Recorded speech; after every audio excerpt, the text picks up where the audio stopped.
In our 24 volts AC and a DC power supply. All the switching circuitry is on 24 volts AC. These first 8 outputs, they're digitals.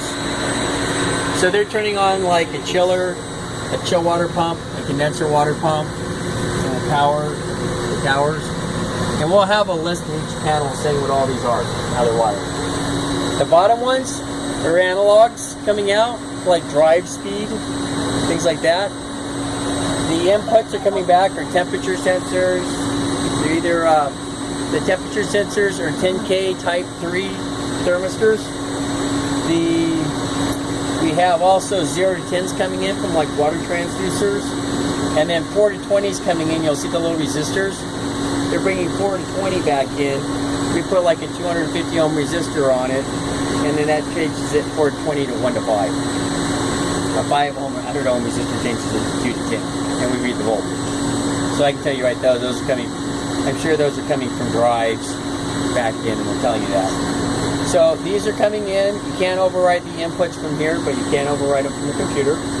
The outputs, if it says HOA, if you turn it off, it's turning the relay off here. In almost all the cases, that's going to probably shut something down. Unless we had a specific reason we needed something to have a backwards action, then we might have wired the relay normally closed, and shutting it down might spring something open. I think air handler 6 might be that way on the isolation damper when the fan starts. Because it'll spring open faster than it will. Is that something you did wrong, or is that something that just is happening? What? No, it's system setup. We designed it that way. If they made a normally closed switch compared to a normal. Yeah, we had one. I think 6's discharge damper. Okay. I wanted to open very quickly because I'm starting a fan, so it might make more sense to fill it open. Or if you have fire, if you lose power on your economizers, your dampers swing to smoke mode. Which should be closed, right? Outside air coming in, exhaust going out, return open. Okay. Standard economizer is going to swing outside shut, exhaust shut, return open. Right. But your fans are going to be being forced on. We're going to spring to what makes sense for those. So we've taken all that into consideration setting it up. But for the most part, if you came in here and you turn this on, it would start a pump. If you put it to on, it would try to turn the chiller output on. If you turn it off, it's going to stop it. In auto, I'm in control on the Andover system. Okay. The computer's controlling it. And all that logic sits inside this controller. Generally speaking, we want it to be always in auto. Yeah, we always really want to be in auto unless you're last ditch to do it. I would feather you if you had to override a pump. Go to the pump. I'd rather you go, first off, I'd rather you go ahead and change chillers and put the other one's lag and turn the chiller off from there, right? Okay. Secondly, obviously for service, you're going to kill the power. All of your HOAs around here suck. So if you turn your HOAs off on those HOAs and you put them back to auto, they may not go back. Oh, most of them, the auto doesn't even work. Well, I had to go pick them all apart and put them back. But you might have to open the door of it, take a screwdriver, push some of the little things, you turn the switch, and then shut the door. So, and we're talking about figuring out it might be you at night, changing all those out. We don't know. They don't work late enough. They really should be. They really should be changed, but they're in bad condition. But they all are working now. You know what?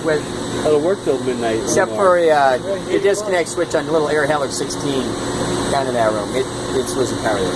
So, okay. So basically, you can turn a pump on and off from here. And I would do is, if I had to kill it, if it wasn't running, I'd just pull the disconnect and leave the HOA in place. But can't we just do all that down at the computer too? Yeah, but I would never put a wrench on something unless I had the disconnect off. Yeah, just for lockout, tag-out purposes. So it doesn't grab a hold of you? Yeah, but even with that, you don't even have to touch the HOA. Just turn the power off, Yeah. And you can turn the starter off here. That way you're not messing with those bad switches. Down here, the analogs. Off sets the signal to 0. We have everything's pretty much set out 0 to 10 or 2 to 10 out. So if you turn this switch to manual, there's a pot, and you can turn the pot and vary the voltage going out to something. So say the bypass valve in here.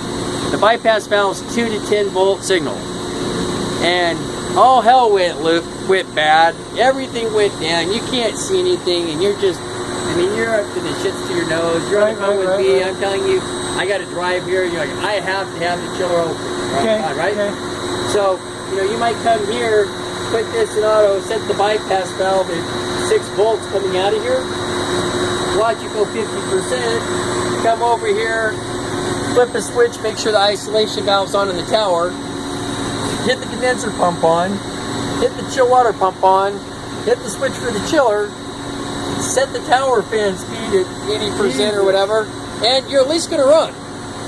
And that should really take you, that would take me less than a minute to do that for me, sitting here. It's not that difficult. It's just, you know, some thinking about what you have to do to do it. Flip the right switches. Yeah, there'll be a sheet in here saying what all the switches are, but you have to put the logic. If I turn on the condenser pump, I need to open the tower valves. Right. You know, if I turn the tower on and you can get some type of fan, you could override the fan on the drive too. You know, those things you could get running, and I'd rather you do it in a drop dead situation, rather you do things from the computer, but if you had to, I'd rather you do it from here than out on all those loads. Okay. Because when you go to set the load back, you might not go back, and now you're in here, you won't go back, now you're messing with starters and those stupid switches, and, you know, either or. Okay. That makes sense? Cool. That it? What's next? Well, I just wanted to show you that.